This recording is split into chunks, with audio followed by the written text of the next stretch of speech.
Blagovna znamka Handmade from Bled združuje vse ljudi, ki se ukvarjajo z umetnostjo, zdaj ali so profesionalni umetniki, imajo statuse neke, ali pa to zgolj ljubiteljsko, ampak da delajo stvar s srca.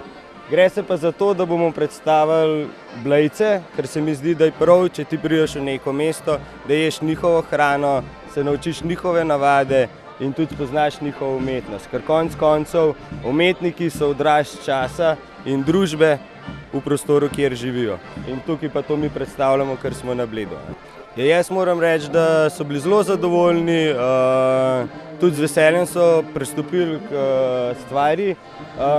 Stvar je pa šele v začetku, tako da zdaj celotno stvar razvijamo, ker bi mi enkrat želeli, da to postane neko društvo oziroma nek prostor, kjer bi bila delavnica in bi lahko te lokalni umetniki ustvarjali, sploh pa bodoči mladi, ker se mi zdi, da mogoče tukaj na področju kulture nismo še naredili maksimalno, kar lahko.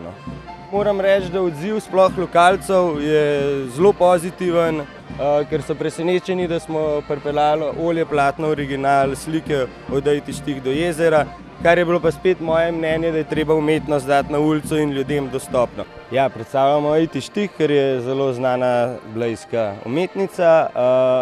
Mogoče vsi ne vejo, ampak ona je večinoma svoje življenje preživela v Boliviji in to lahko tudi vidimo na njenih slikah, kjer je intenzivna rdeča in modra barva. Tokrat predstavljamo Bled v barvah, so pa to vse nove 2016 letnik slike. Bomo se pa pojavljali tudi tekom poletja še s tole prodajno razstavo na Blejski promenadi.